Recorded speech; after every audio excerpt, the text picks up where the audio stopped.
Sunan Ampel bernama asli Ali Rahmatullah atau Raden Rahmat diperkirakan lahir pada tahun 1401 di Champa.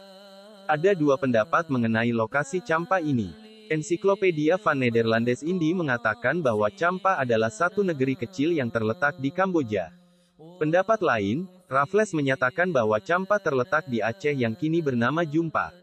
Menurut beberapa riwayat, orang tua Sunan Ampel adalah Mahdum Ibrahim Asmarak Syekh Ibrahim Zainuddin As-Samarkandi, Syekh Ibrahim Asmarakandi, Syekh Ibrahim Samarkandi, menantu Sultan Champa dan ipar Dewi Darawati istri dari Prabu Brawijaya kelima atau Sri Prabu Kertawijaya, dan Dewi Chandrawati, putri Raja Champa.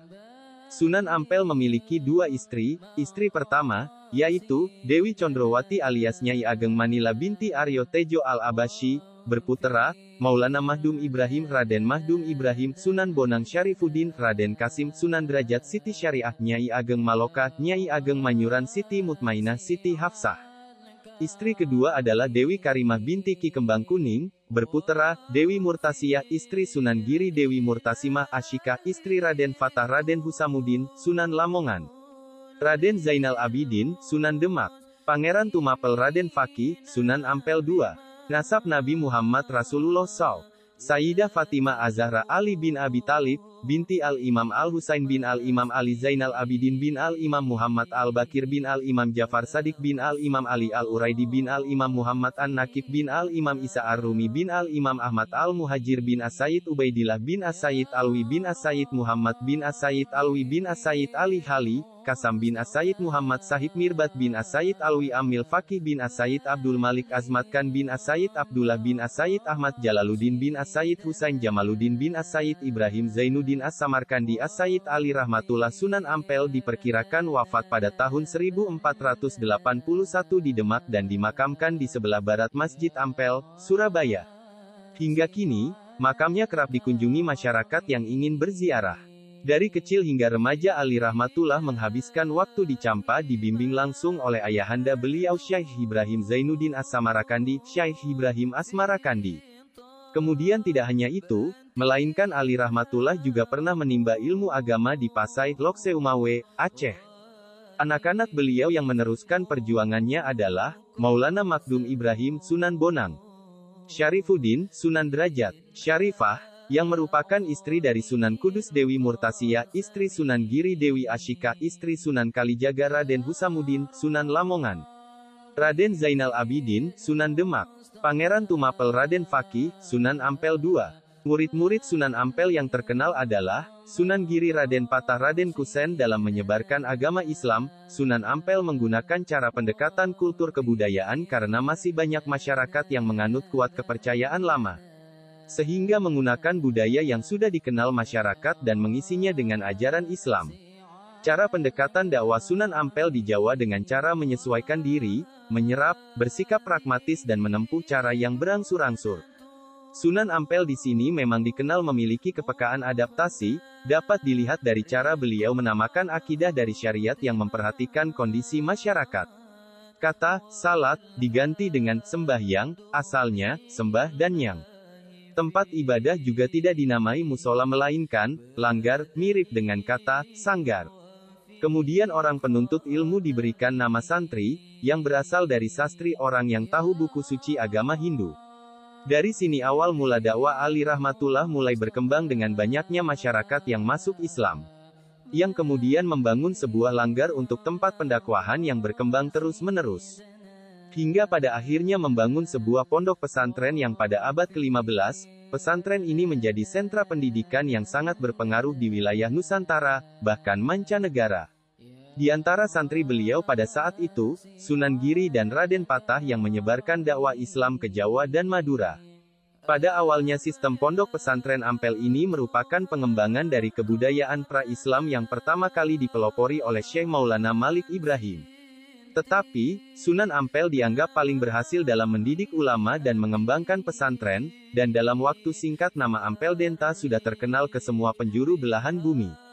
Di sini pesantren Ampel Denta mengalami pesatnya pertumbuhan dan perkembangan yang didukung oleh faktor letak Ampel Denta yang strategis dan juga memungkinkan cepatnya berita yang diterima baik itu dari dalam maupun luar Jawa. Hingga akhirnya Ampel Denta menjadi sentra pendidikan Islam yang paling berpengaruh di tanah Jawa.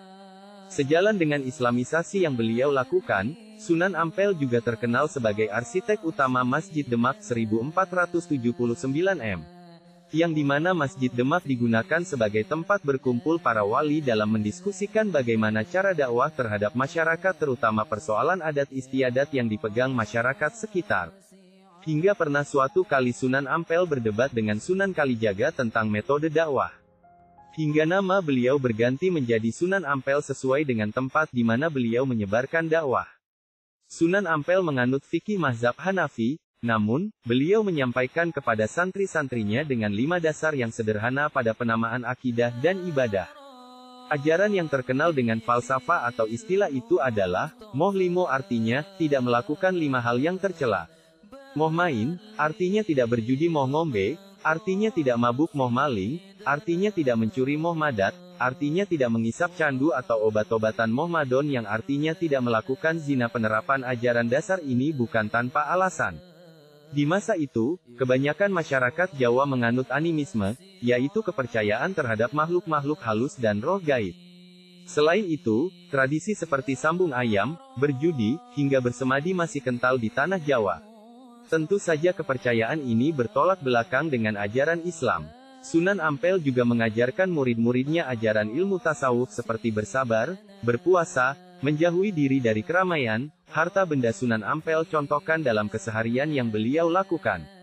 Beliau juga mengajarkan membaca Al-Quran kemudian membaca kitab-kitab tentang ilmu syariat, tarekat, dan ilmu hakikat, baik itu dari segi lafal maupun makna. Sunan Ampel mengembangkan pendidikan pesantren dengan kecerdasan dan kedalaman ilmu agama yang dimilikinya. Dengan sistem pendidikan Islam yang mengambil bentuk lembaga pendidikan biara dan asrama yang dipakai pendeta dan biksu yang mengajar dan belajar.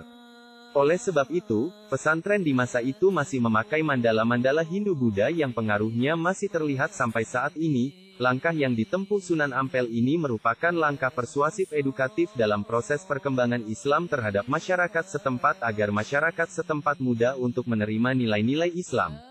Dalam ajaran Islam yang tidak pernah membedakan pangkat, keturunan, kekayaan, maupun kebangsaan seseorang yang menjadikan pesantren Ampel Denta sebagai satu-satunya lembaga pendidikan di Jawa yang diikuti oleh seluruh kalangan masyarakat. Dan berbagai istilah yang digunakan masih banyak yang berkaitan dengan ritual-ritual Hindu-Buddha.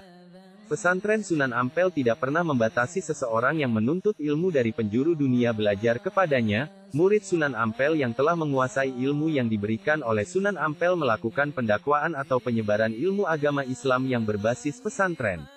Sehingga Sunan Ampel dinyatakan sebagai wali songo yang berperan dalam hadirnya pesantren di Nusantara.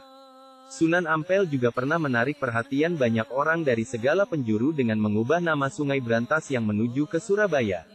Sungai ini merupakan salah satu sungai terbesar dan terpanjang yang ada di Jawa Timur. Sungai Brantas ini namanya diganti dengan nama Kali Emas.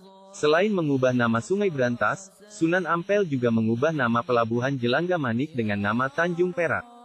Penggunaan kata emas dan perak ini ada alasannya sendiri.